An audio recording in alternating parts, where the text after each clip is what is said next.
Hello everyone. Welcome to the first episode in a series of fun interactive videos on how to make your favorite Indian meals healthier. When compared to the mainstream US population, Indians exhibit a disproportionately higher prevalence of type 2 diabetes mellitus and heart diseases. In this session, we want to focus on how to make our grain choices healthier. The Indian diet typically consists of white rice, chapatis, lentils, and vegetables, altogether containing a large amount of carbohydrates, trans fats, saturated fats, and glycemic intake. Our statistic of the week is that South Asian populations in the US typically have low levels of HDL cholesterol, which is the good cholesterol, and high levels of LDL cholesterol, which is the cholesterol that is not good for you, and high levels of total cholesterol and triglycerides. Often we're given statistics, but the real question is, how can we change these statistics? For this reason, we want to dedicate this first podcast to discussing certain staples of foods in the South Indian diet and how to make small changes to make those same meals healthier.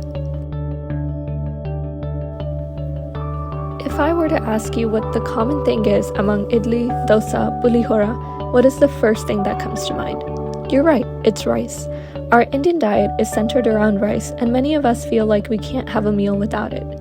Well, what if we told you that you could have all of these popular dishes with little or minimal rice and still taste almost the same? Here's the issue.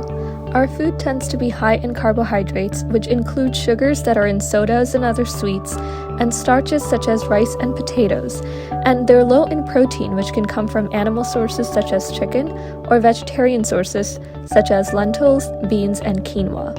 These substitutions still have carbohydrates, but because they add a complete protein, they help balance your plate and smooth sugar spikes in diabetics. If you're a majority vegetarians, it's important to make sure we're incorporating protein into every meal. Here are some ways how. In your dosas, try substituting millet batter for your rice batter. Millet is a whole grain that's packed with protein, antioxidants, and nutrients. It also has numerous health benefits such as helping lower your blood sugar and cholesterol levels. And not only will your dosa be healthier, but the millet batter also makes it thinner and crispier.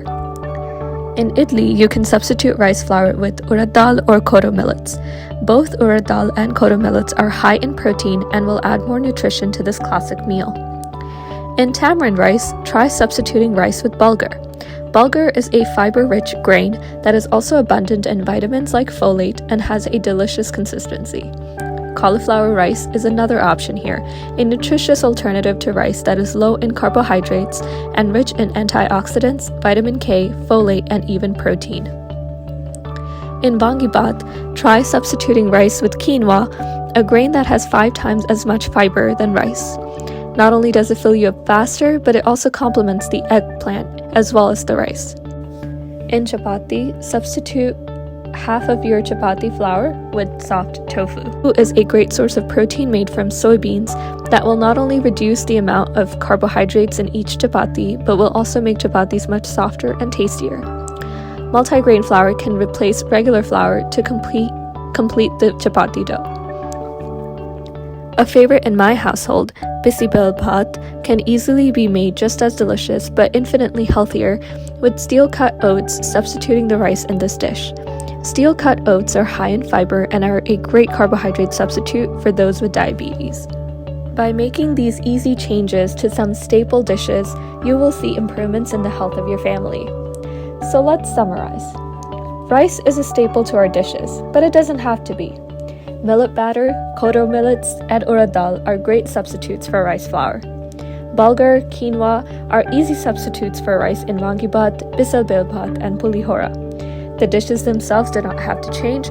However, healthier substitutes for grains can be changed so that in every meal we have a balance of carbohydrates and proteins. Thank you so much for watching. Let's keep eating healthy.